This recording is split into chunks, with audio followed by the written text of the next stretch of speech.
everybody, I'm glad you're back. Today we're going to make something that most of you are going to probably snarl your nose up at and wonder, is that really going to taste good? It's a recipe from way back in the Appalachian mountains, back probably my great-grandmother or her mother would have made.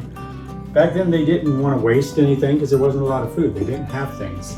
So if they didn't grow it, they didn't have it. If they didn't make it, they didn't have it. So anytime they had leftovers, they'd try to do their best to come up with something. One of the things they came up with was a pinto bean pie. And I know, pinto beans. I have leftover pinto beans from the other day when I think you saw that I made my cornbread and beans. You're just going to use about 3/4 of a cup of pinto beans. And you're going to put those in, just give them a slight mash. We don't want them whole, but we don't want them pureed. We want little chunks of them. So we're just going to mash those up a little bit with our fork. Like I said, back in my great-grandmother, Bessie, she sat down one time with my uncle and talked about her life. And she literally said if they didn't have it, they didn't have it, they didn't make it or grow it or make it, they just didn't have it. She made dresses out of old flour sacks. They traded eggs and different things that they grew for other things that they would need. They lived up in the mountains, so there wasn't a store down the street or money even if there was. So they made by with what they could. Now, I don't know if my great-grandmother made this. I found this in a recipe box because I collect recipe boxes. I'll find them at antique stores or on eBay or just a garage sale. And I go through them. I like finding the one with southern recipes in it. And those are my favorite. And that's where this recipe came from. So once we mash up the beans a little bit, we're going to add in 1/2 cup of butter, a whole stick of butter. And I'm going to put all the ingredients down below in a link to the recipe. And we're going to do 2 eggs.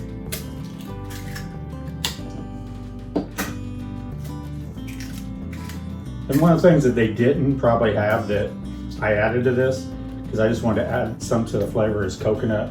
I'm sure they didn't have coconut up on the mountain in Kentucky when my grandmother was living there. They may have had access to pecans, and we're going to add some pecans in here as well. Pecans are good in just about anything. And we're going to put 1.5 cups of sugar. Now this isn't 1.5 cups that I measured in here. I just didn't have a container to put in, so I measured out dry 1.5 cups. So I'm going to put that in. I'm going to put in about a teaspoon of vanilla, and I'm going to put in a little bit of salt. Now it's going to probably be easier than instead of using this whisk, just using my fork to bring it all together. And you can see it's going to come together real quick. And then we're going to pour it in a 9-inch unbaked pie shell. We're going to bake it all together, the pie shell and the custard filling. I call it a custard filling since it has eggs in it. There we go. And you can see we have some of the pinto beans in there that are still whole. Most of them are mashed a little bit, give it a little bit of texture. So let me get a spatula. We're going to put this in a 350-degree oven and cook it 45 to 55 minutes. You want, when you get done, shake it. It just moves a little bit in the center. So let's put all this in the pie crust.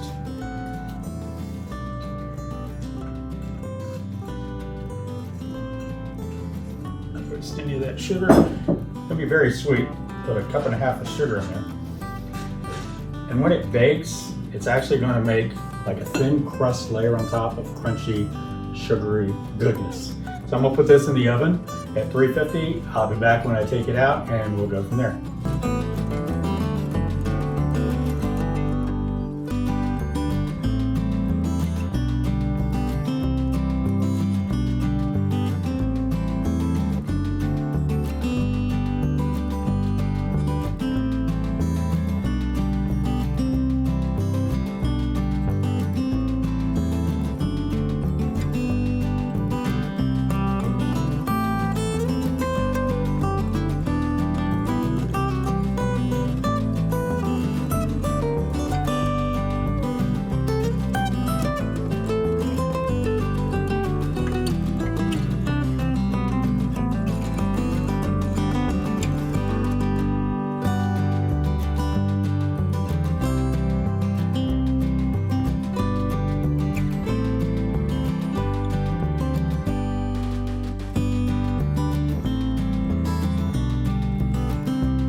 Okay, so I got the pie out of the oven. It took about 55 minutes, but everyone's oven's a little bit different, so you're gonna have to just check it as you go along. You wanna make sure it just jiggles just a little bit when you shake it. It's been out for about 20 minutes, but I thought while it cools, since I mentioned the recipe boxes, these are just a few of the recipe boxes I have. These 3 I got off of eBay. This was my Aunt Bernice's, Aunt B, and this is the one I treasure. This is my Grandma Jean's. This has all the recipes of everything I grew up with in here, and I treasure this. These, I like recipe cards. In fact, this is a recipe box that my mom had when we were growing up. I still write my recipes down and put in here. So these are just treasured little memories. Of course, I put them on the internet, I put them on my website, but I also like to do just like they used to do. Some of these I thought you might be interested in. I found orange date bread, a pepper relish, holiday kisses, cherry cocoa cake. This is just a few of them in here. Porcupines. These are little meatballs with rice. This person had pepper nut cookies. I think that's gonna be one of the next ones I try. Those are Aunt Minnie's. They always put on here usually what it is. Nut kisses. Not sure what those are gonna be. I'm gonna try some of these out. I just like going through all these and finding old recipes and seeing how they used to make things. Roquefort cheese dip. That sounds interesting. And my Aunt B had pineapple frosty pie. I'm really gonna try that. I never had it. And another pineapple recipe, cheesy pineapple casserole. That doesn't sound, I don't know. I'm gonna try it, see how it turns out. You never know. But like I said, I just get these at estate sales or on the internet if I see them. Anytime at a garage sale, if I see a recipe box, I'll pick it up and look through it and see if it's old recipes. I'm not looking for new ones. I want the older recipes. But like I said, this is just some of the few that I collected. I have a few more, but these 2 are family heirlooms, so I keep these real safe. So let's see how this pie turned out. It's just got a little bit of a jiggle there. And cut into it.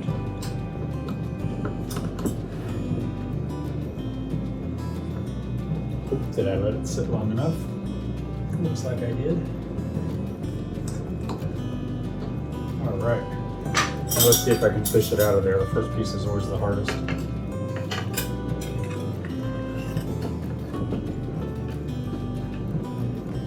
Try to get it all out in one piece. Doesn't look like that's going to happen. There we go. Oh, no, I made a terrible mess. But you know what?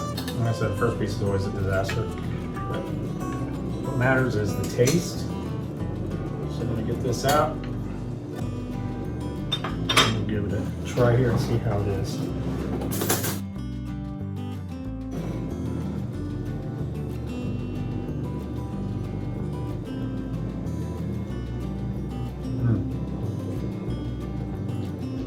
It's almost like a pecan pie. The texture, everything's just about like a pecan pie. I think you're really going to like it. You need to give this a try.